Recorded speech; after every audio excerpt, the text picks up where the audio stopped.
आपने नागपुर की बात की कि सड़क हादसे कम हुए हैं तो गाड़ी थोड़ी दूसरी तरफ मोड़े। जो हादसा हुआ या जो चीज हुई, जो दंगा हुआ या जो बवाल हुआ, वो तो नागपुर में कभी नहीं होता था। आप नागपुर से आते हैं, देवेंद्र जी नागपुर से आते हैं, बावनकुले साहब नागपुर से आते हैं, आरएसएस नागपुर में है।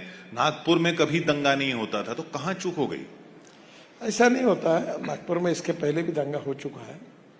दंगा होने के लिए कोई छोटी सी घटना एक कारणीभूत होती है। एक spark neglected burn the house. तो ये दुर्भाग्यपूर्ण है, पर अभी अच्छा वातावरण है और हमारी कोशिश है कि सब मिलकर शांति का माहौल बना रहे, और अभी हम सब लोग उसके लिए कोशिश कर रहे हैं। आपकी क्या राय है? ये जो औरंगजेब की कब्र को लेकर बार बार बात करते हैं, महाराष्ट्र में औरंगजेब की कब्र है, अब है तो है, होनी चाहिए, नहीं होनी चाहिए? मुझे लगता है इसके बारे में बहुत चर्चा हुई है और मैं कोई कंट्रोवर्सी में नहीं गिरना चाहता, पर स्वाभाविक रूप से इसमें काफी प्रमुख लोगों ने बहुत अच्छे स्टेटमेंट दिए हैं।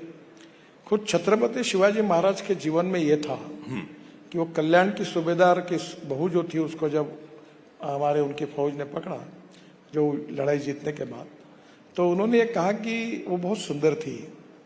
तो उन्होंने कहा कि मेरी माँ भी सुंदर रहती तो मैं भी इतना सुंदर बनता, और उसको साड़ी और सब देके उन्होंने उसको उनके घर पर पहुंचाया। अफजल खान ने जब उनको मारने की कोशिश की, तब उन्होंने उसका प्रतिकार के रूप में किया, जिसमें अफजल खान की मौत हुई प्रतापगढ़ पर। तो शिवाजी महाराज ने शाही सम्मान के साथ उनका दफन प्रतापगढ़ पर किया। तो स्वाभाविक रूप से मुझे लगता है कि इन सब बातों को ध्यान में रखते हुए छत्रपति शिवाजी महाराज की भूमिका को लेकर निश्चित रूप से हमारी भारतीय संस्कृति, इतिहास और विरासत बहुत महत्वपूर्ण है। पूरा विश्व हमारे तरफ देखता है, तो इस समय निश्चित रूप से समाज में भी अगर सही भूमिका रहेगी तो ऐसे विषयों पर जो विवाद होते वो नहीं होंगे। और वक्फ को लेकर जो हो रहा है, वक्त तो मुझे लगता है वो तो सबके हित में है।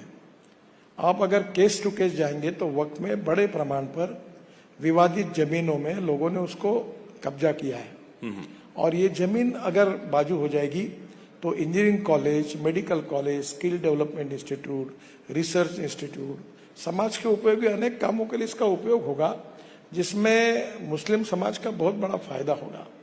और इसलिए ये जो वोट बैंक की राजनीति के कारण जो सामाजिक सुधार है एक प्रकार से, उसको विरोध करना ठीक नहीं है। अगर कोई डिटेल में वक्फ बोर्ड के पीछे जो बिल आया उसकी स्पिरिट को समझेगा तो इसका सोशियो इकोनॉमिक इम्पैक्ट सोसाइटी पर अगले 25-30 साल कितना फायदेमंद होगा, ये अगर लोगों के ध्यान में आएगा तो मुझे लगता है कि कोई इसका विरोध नहीं करेगा।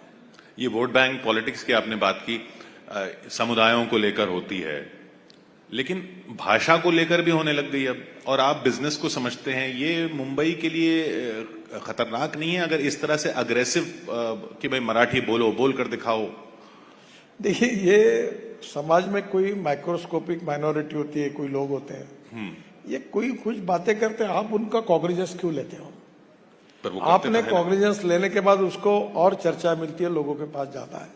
मुझे लगता है जो समाज के हित में बातें हैं उसको प्रोपोगेट करना चाहिए, और जो समाज के लिए उपयोगी नहीं है उसको निग्लेक्ट करना चाहिए। एक फेज रहती है, थोड़े दिन चलता है और लोग उसको भूल जाते हैं, नजरअंदाज करते हैं। बिल्कुल, लोग कभी ऐसे मुद्दे टिके नहीं है। देखो, कोई भी व्यक्ति उसकी जात, पंथ, धर्म, भाषा और सेक्स से बड़ा नहीं होता, उसके गुणों से बड़ा होता है। और हमारे सामाजिक और राजनीतिक स्थिति में ये बात सिद्ध हुई है। धीरे धीरे हम प्रगतिशील, समृद्ध और संपन्न समाज की ओर जा रहे हैं, तो ये भी बात निश्चित रूप से होगी।